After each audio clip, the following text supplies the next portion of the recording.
নমস্কার, আশা করছি আপনারা সকলে খুব ভালো আছেন। একটা নতুন ভিডিওতে আপনাদের সকলকে স্বাগত। বেরিয়েছিলাম একটু মর্নিং ওয়াক করতে। আসলে এই কদিন দেখছি সকালবেলার থেকেই ওয়েদারটা ভীষণ ভালো থাকে। একদম মেঘলা মেঘলা, কিন্তু সকালবেলার দিকটা বৃষ্টিও হয় না, খুব সুন্দর হাওয়াও দেয় জানেন। তো সেই জন্য ঘুম থেকে ওঠার পর একটু বাইরেটা হাঁটাহাঁটি করে আসলে দেখি শরীরটাও বেশ ফ্রেশ লাগে। চলে এসেছি রুমে, আর এসে দুজনে 2 গ্লাস স্মুদি খেয়ে নিয়েছি। আজকে আর বেশি কিছু খেলাম না ব্রেকফাস্টে, আজকে অনেক কিছু রয়েছে জানেন সারা দিনে। সেই জন্যেই আজকে সকালবেলা রান্নাটাও একটু তাড়াতাড়ি করে নিচ্ছি। 12টার থেকে আমার ক্লাস রয়েছে, আর তারপর বিকেল 5:30 নাগাদ আমরা আজকে যাব কালীঘাটে। সেই জন্যেই আজকে ননভেজ কিছু খাবার খাবো না, ভাবলাম নিরামিষেই যা করা যায় আর কি। ফ্রিজে দেখছিলাম অনেকটা পরিমাণ পনির রয়েছে, তো সেটাকে দিয়েই ভাবলাম ছানার কোপ্তা করা যাক। তবে হ্যাঁ, যেভাবে ট্র্যাডিশনাল ছানার কোপ্তা কারি কিংবা মালাই কোপ্তা তৈরি করা হয় সেরকম কিছুই না, এটা সম্পূর্ণ আমার নিজস্বই রেসিপি বলতে পারেন। আসলে কি হয়েছিল, একবার আমার কাছে অনেকটা পরিমাণ ছানা ছিল, আর হাতের কাছে যা যা জিনিসপত্র ছিল সেগুলোকে দিয়ে আমি ছানার কোপ্তা তৈরি করেছিলাম। এত ভালো লেগেছিল, তো ভাবছি আজকে ওই পদ্ধতিতেই রাজাকে ছানার কোপ্তা তৈরি করে খাওয়াবো। ওই দেখুন, গল্প করতে করতে আপনাদেরকে রেসিপিটাই বলিনি। হয়তো আপনারা সকলেই রেসিপিটা জানেন, তাও আমি যেভাবে তৈরি করছি সেটাই বলছি। যে ছানাটা ছিল সেটাকে আমি একটুখানি কর্নফ্লাওয়ার, মানে খুবই অল্প পরিমাণ কর্নফ্লাওয়ার, একটু মিল্কমেড, একটু নুন, আমন্ড কুচি আর কিশমিশ কুচি দিয়ে ভালো করে মেখে নিয়েছি। একেবারে যেভাবে রসগোল্লা মাখতে হলে মোলায়েম করে মাখতে হয় না, ঠিক সেইভাবে। এবার এগুলোকে একটা পারফেক্ট শেপ দিয়ে আমি ফ্রিজে ওই 1/2 ঘন্টা মতন রেখে দেবো। এবার গ্রেভিটা তৈরি করবার জন্য ফ্রাইং প্যানের মধ্যে আমি অল্প পরিমাণ তেল আর ঘিকে ভালো করে গরম করে নিয়ে তার সাথে একটু জিরে ফোড়ন দিয়েছিলাম, ওই 1 চামচ মতন, আর দিয়েছি 2টো এলাচ আর লবঙ্গ। আজকে আমার কাছে দারচিনি ছিল না, তো আপনাদের কাছে যদি দারচিনি থাকে সেটাও দিতে পারেন।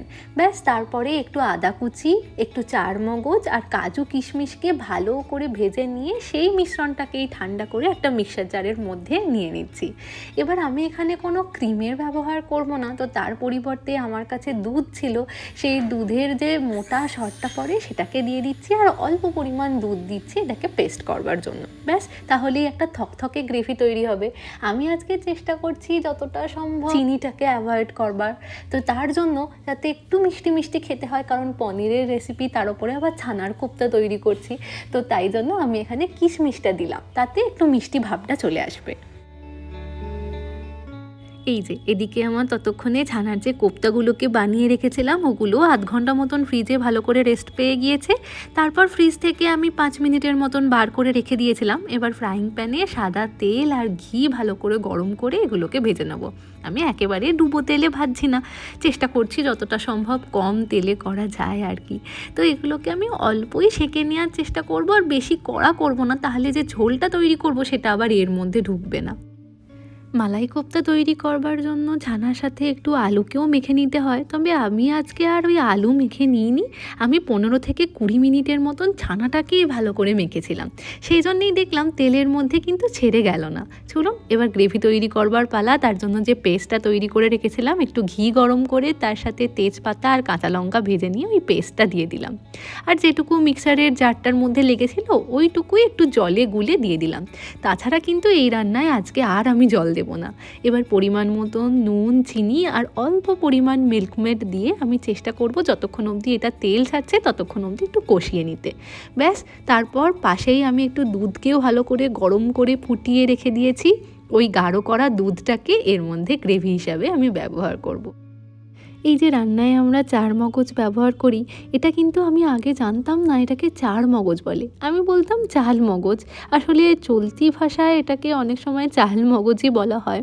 পরে জানলাম এর মধ্যে 4 ধরনের বীজ, যেমন মাস্কমেলন, ওয়াটারমেলন, পাম্পকিন আর কিউকাম্বার, এই 4টে বীজ এর মধ্যে মেশানো থাকে বলে এটাকে চারমগজ বলে। এদিকেও আমার ছানার কোপ্তার গ্রেভি কিন্তু একেবারে রেডি। নামানোর আগে আমি অল্প পরিমাণ কাসুরি মেথিকে হাতে একটু ক্রাশ করে উপর থেকে ছড়িয়ে দিলাম, আর দিয়ে দিলাম একটু ঘি।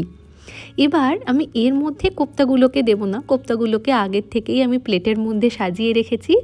এই গ্রেভিটা আমি কোপ্তার উপরে ছড়িয়ে দেব। ব্যাস, আপনাদের কীরকম লাগলো এই রেসিপিটা আমাকে অবশ্যই জানাবেন, আর যদি কেউ বাড়িতে ট্রাই করেন তাহলে খেয়ে কীরকম লাগলো সেটাও কিন্তু বলবেন। এর সাথে আমরা আজকে বানিয়েছি পরোটা, তো পরোটা দিয়ে এই ছানার কোপ্তাটা খাবো। ঘড়িতে এখন সন্ধে 6:30, আমরা সকলে মিলে তৈরি কালীঘাট যাওয়ার জন্য। ওই যে রাজাও গাড়ি নিয়ে চলে এসেছে। আমরা সকলে বলতে আজকে কালীঘাটে যাচ্ছি আমার বড় পিসি, বড়দা ভাই, বৌদিমণি আর তুতাই, সবাই একসাথে। আপনারা অনেকেই কমেন্টে আমাকে জিজ্ঞাসা করেন আমার বড়দা ভাই আমার কোন সম্পর্কের দাদা হয়। এই যে নীল শাড়িতে যাকে দেখছেন উনি হচ্ছেন আমার বড় পিসি, আর বড় পিসির বড় ছেলেই হলো বড়দা ভাই।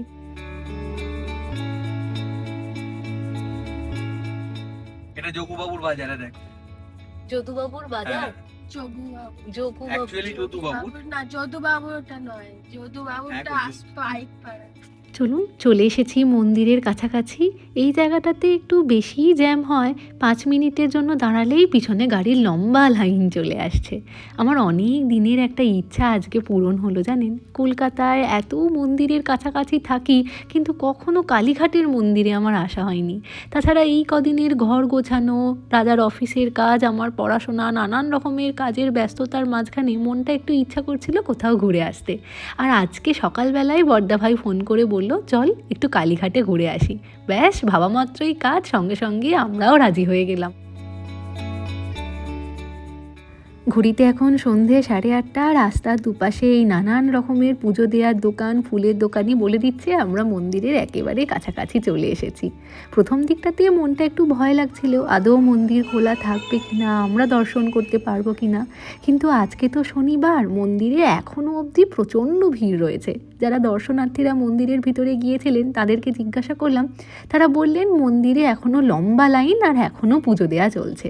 ব্যাস আমরাও মন্দিরের বাইরের কটা দোকান থেকে একটুখানি পুজো দেওয়ার জন্য ফুল এই সমস্ত নিয়ে নিলাম, কারণ মন্দিরে প্রথমবার আসছি আর পুজো দেবো না তা কি কখনো হয় বলুন। আজকে বাড়ির সকলের জন্য একটু মনটা খারাপ হচ্ছে। মামুনি, বাবা, আমার বাপি মা ওরা থাকলেও ভীষণ ভালো হতো। তবে আমার বাপিমা এর আগে কালীঘাটের মন্দিরে এসেছে, কিন্তু মামনির আসা হয়নি জানেন। এরপরে কখনো মামনি কলকাতায় এলে সাথে করে নিয়ে আবার একবার কালীঘাটের মন্দিরে আসার ইচ্ছা রইল। কালীঘাটের মন্দির হলো সতীর 51 সতীপীঠের মধ্যে একটা। এখানে দেবী সতীর দেহত্যাগের পর তার ডান পায়ের 4টে আঙুল, আবার কেউ কেউ বলেন একটা আঙুল পড়েছিল। প্রায় 2000 বছর আগে গ্রিক দার্শনিক টলেমির ভারত বর্ণনাতে যে কালীগ্রামের কথা আমরা পাই, তাই নাকি আজকের কালীঘাট। দেখেছেন আজকে এখানে কী হারে লম্বা লাইন পড়েছে। এই লাইনে দাঁড়ানোর পর মায়ের কাছে আমরা কতক্ষণে পৌঁছাতে পারবো তার কোনো ধারণা নেই। কেমন লাগছে রাজা? দারুণ লাগছে, এত সুন্দর আগে কখনো কোনো ভিডিওতে দেখিনি। হ্যাঁ, দেখেছি সবসময় ওটাই, এটা আমাদের প্রথমবার আসা, এত সুন্দর লাগছে, সুন্দর সাজানো। হ্যাঁ, তবে আজকে একটু ভিড় হয়েছে, তো তাছাড়া আমাদের আসতেও অনেকটা দেরি হয়ে গিয়েছে। আমরা এখন যাচ্ছি পুজো দিতে। এই যে এখানে যে লাইনটা পড়েছে, এই লাইনে দাঁড়ানোর পর পুরো মন্দিরকে প্রদক্ষিণ করে অবশেষে আপনারা মায়ের মন্দিরের কাছে পৌঁছাতে পারবেন। এখানটা যে এত সুন্দর করে সাজানো আছে দেখছেন, এটাই হচ্ছে মায়ের মন্দির। তবে ভিতরে ক্যামেরা বা ভিডিও করা তো অ্যালাউ নেই, তাই হয়তো আজকে আর আপনাদেরকে মায়ের মূর্তি দেখাতে পারলাম না। কিন্তু যতই মন্দিরের দিকে এগোচ্ছি ততই মনের মধ্যে একটা অসম্ভব ভালো লাগা কাজ করছে। মনে হচ্ছে অবশেষে মা আমাদের ডাকে সাড়া দিয়েছেন, আমাদের ইচ্ছা পূরণ হলো। খুব ভালো লাগলো, কি সুন্দর লাগছে মন্দিরের চূড়াটা এখান থেকে। আমাদের তারকেশ্বর মন্দিরে, বাবা তারকনাথের মন্দিরের চূড়াটাও অনেকটা এই রকমেরই, ভীষণ ভালো লাগলো। তবে একটু ভিড় ছিল, মন্দিরের মধ্যে ভিডিও করা অ্যালাউ ছিল না, তো সেই জন্য সবাইকে দেখাতে পারলাম না মন্দিরের ভিতরটা। বাইরে অ্যালাউ হয়েছে, বাইরেটাও অসাধারণ লাগছে। সাবর্ণ রায়চৌধুরীর পরিবার 1809 সালে মন্দিরের নির্মাণ কার্য শেষ করেন। তারপর কয়েক বছর আগে এই মন্দিরকে আবার রিনোভেট করা হয়। এই মন্দির প্রতিষ্ঠার ইতিহাস হিসাবে অনেক জায়গা থেকে শোনা যায় আত্মারাম ব্রহ্মচারী নামক একজন সাধক ছিলেন, যিনি কালীঘাটে এসে ব্রহ্মবেদীতে বসে উপাসনা করতেন। একদিন তিনি একটা কণ্ঠস্বর শুনতে পান, যে কণ্ঠস্বর তাকে বলেন নীলগিরি পর্বতে ব্রহ্মানন্দগিরির সঙ্গে দেখা করতে, আর তার কাছে যে কোষ্ঠী পাথর আছে তাকে নিয়ে এসে কালীঘাটের ব্রহ্মবেদীতে স্থাপন করতে। সেই 12 হাত লম্বা আর 2 হাত চওড়া শিলাকে তিনি মাতৃরূপে এই কালীঘাটের মন্দিরে স্থাপন করেছেন, যাকে আমরা আজ মা কালী হিসাবে পুজো করি। আজকে একটা অদ্ভুত ঘটনা হয়েছে জানেন। বাড়ির থেকে বেরোনোর সময় তো পায়ে আলতা পরে আসা হয়নি, কারণ এখানের ফ্ল্যাটে আলতা ছিলও না, তাছাড়া মণিও ছিল না। কিন্তু এখানে আসবার পর, মন্দিরে দর্শন করবার পর বেরিয়ে দেখি যেন মনে হচ্ছে গোটা পায়ে কেউ যত্ন সহকারে আলতা পরিয়ে দিয়েছে। শুধু আমার নয় জানেন, এখানে যারাই পুজো দিতে আসেন বেরোনোর পর সকলেরই পায়ে এরকম আলতা ভর্তি। ভিতরে মায়ের মূর্তি তো আপনাদেরকে দেখাতে পারলাম না, এখানে আলো দিয়ে মায়ের মূর্তির খুব সুন্দর একটা প্রতিরূপ বানানো রয়েছে। চা খাবো এবার একটু, চা খেতে হবে। জোর চা তেষ্টা পেয়েছি। বেরিয়েছি, খিদেও পাচ্ছে না। হ্যাঁ, আজকে অনেকটা তাড়াহুড়ো করেই বাড়ির থেকে বেরিয়ে পড়েছি। না খাওয়া হয়েছে সন্ধেবেলার চা, আর তারপর থেকেও কিছু খাওয়া হয়নি। তার উপরে মন্দিরে এতক্ষণ ধরে ভিড়ে দাঁড়িয়ে থাকতে থাকতে আমাদের সকলেরই খিদে পেয়ে গিয়েছে, আর হালকা একটু মাথাও ধরে গিয়েছে। সেই জন্য প্রথমেই বাইরে বেরিয়ে খেলাম সন্ধেবেলার চাটা, আর তারপর সারা রাস্তা ধরে আমরা আলোচনা করতে করতে আসছি কোথায় রাত্রিরের খাবার খাওয়া যায়। একে তো মন্দিরে আজকে পুজো দিয়েছি, তাই কারোরই ননভেজ কিছু খাবার ইচ্ছা ছিল না, ভেজ খাবারই খেতে ইচ্ছা করছিল। তাই বর্তাভাই বলল আমাদের ফ্ল্যাটের ওখানেই একটা নতুন দোকান হয়েছে, সেখান থেকেই আজকে ডিনারটা করা যাক। তবে আমরা এখানে আসতে অনেকটাই দেরি করে ফেলেছি, এখন রাত 10টা বাজে, ওনারাও প্রায় বন্ধ করতেই চলেছেন। তাই যা ওনাদের কাছে অ্যাভেলেবেল ছিল, ওই হিঙের কচুরি আর তার সাথে ধোসা, ওগুলোই আমরা সকলে মিলে নিয়ে নিয়েছি। চলুন আজকের ভিডিওটা তাহলে এখানেই শেষ করছি। আজ তাহলে আসি, আবার আসবো নতুন একটা ভিডিও নিয়ে। ততক্ষণ সকলে সুস্থ থাকবেন, সচেতন থাকবেন, আর সকলের খেয়াল রাখবেন। ভালো লাগলে ভিডিওটাকে একটা লাইক করে চ্যানেলটাকে সাবস্ক্রাইব করতে পারেন।